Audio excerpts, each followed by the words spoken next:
Bonjour! Welcome to Rambo Loves History.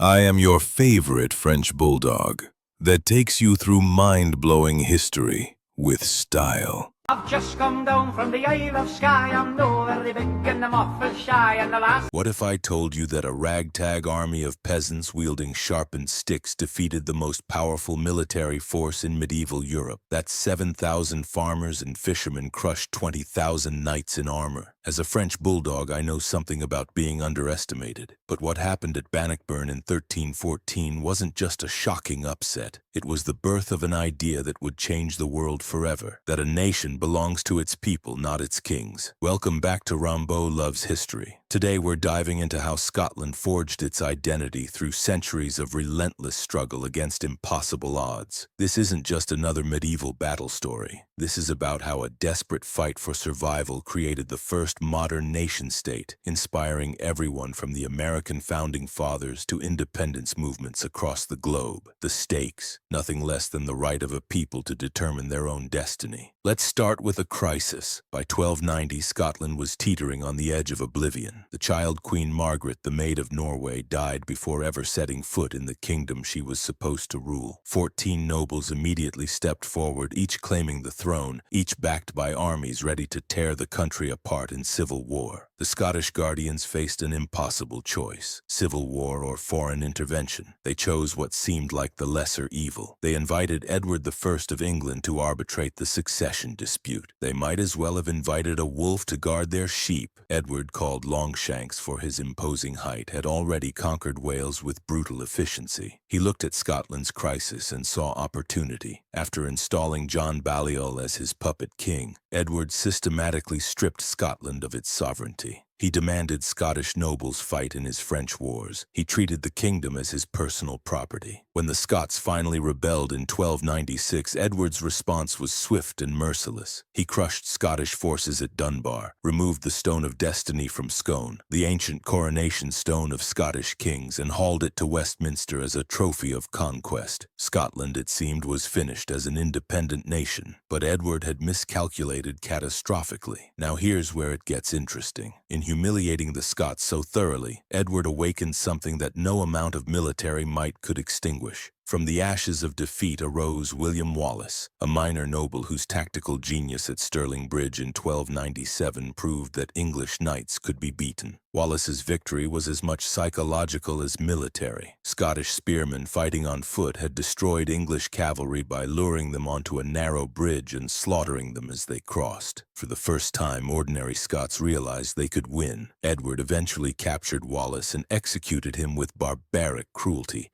hanged, drawn, and quartered in London. But the fire Wallace had lit could not be quenched. Into this cauldron stepped Robert the Bruce, a man whose early career seemed to mark him as just another self-serving noble. He had fought both for and against Edward I.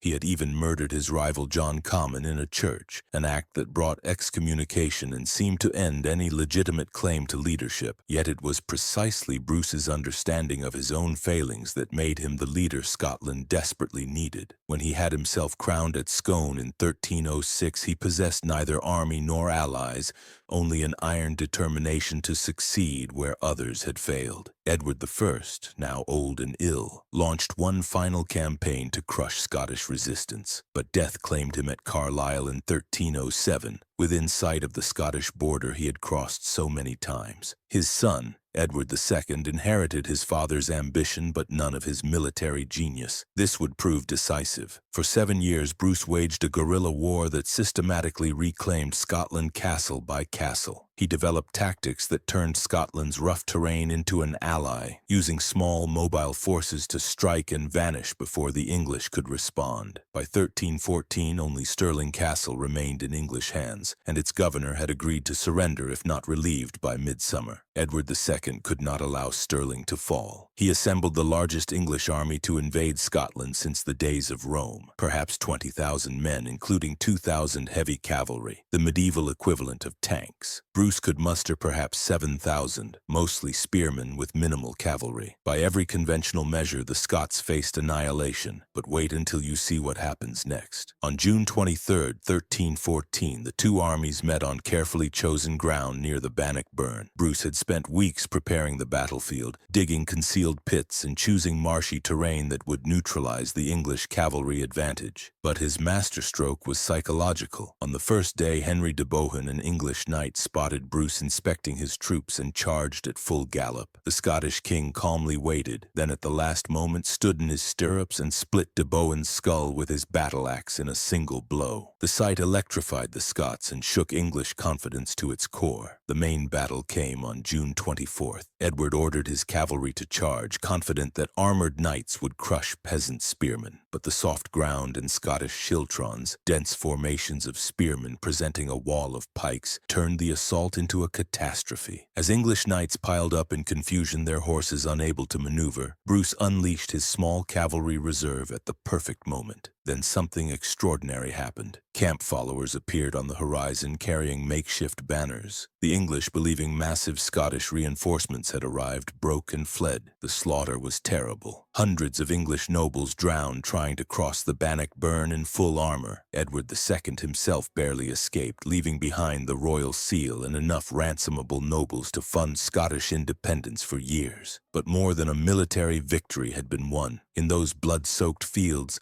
something profound had occurred that would echo through 7 centuries. And here's where the real story begins. The Declaration of Arbroath, sent to the Pope in 1320, articulated something revolutionary for its time, that sovereignty resided not in the king but in the people, and that freedom was worth any price. Listen to these words: "For as long as 100 of us remain alive, never will we on any conditions be subjected to the lordship of the English." These weren't just defiant words. They were a radical new idea about who owned a nation. The king served the people, not the other way around. If he failed in that duty, he could be removed. Sound familiar? It should. The American founding fathers studied Scottish philosophy extensively. The Declaration of Independence owes a debt to the Declaration of Arbroath. Scotland's successful resistance shattered the myth of inevitable English dominance and established principles that would resonate through history. The idea that a small nation could defeat a larger power through superior tactics and unbreakable will inspired everyone from the Dutch revolt against Spain to colonial independence movements worldwide. Yet the price of independence was steep. Centuries of intermittent warfare followed, draining both nations. Not until 1603, when James VI of Scotland inherited the English throne, did the bleeding truly stop. Even then, it took another century before the Act of Union in 1707 created a partnership rather than conquest. The legacy extends far beyond battles. The Scottish Enlightenment of the 18th century produced philosophers like David Hume and Adam Smith, whose ideas shaped the modern world. Scottish engineers and inventors, products of a culture that valued education as a tool of survival, drove the Industrial Revolution. The Scottish diaspora, carrying memories of their homeland's struggles, spread ideals of liberty and self-determination across the globe. Today, as Scotland debates its future within or outside the United Kingdom, the ghosts of Bannockburn still walk. The same fundamental questions persist. What makes a nation? When is independence worth its cost? How do peoples with intertwined histories find ways to respect both unity and autonomy? The story of Scotland's independence is not one of unbroken triumph, but of resilience in the face of repeated catastrophe. It reminds us that national identity is forged not in moments of glory, but in the determination to endure when all seems lost. Perhaps that's Scotland's ultimate lesson, that the fiercest battles are not for land or gold, but for the right of a people to determine their own destiny. The warriors of Bannockburn fought with swords and spears. Today's Scots must wage their battles with wisdom and words. What drives a people to risk everything for an idea as abstract as freedom? And in our modern world, where the meaning of independence itself keeps evolving, what can we learn from those who stood outnumbered at Bannockburn but never outmatched? If this story moved you, you need to see how an even smaller nation, Portugal, punched way above its weight class and discovered half the world. Click that video now and subscribe so you never miss history with Rambo. Because these stories, they're not just about the past, they're about understanding who we are today. I've just come down from the Isle of Skye. I'm no very big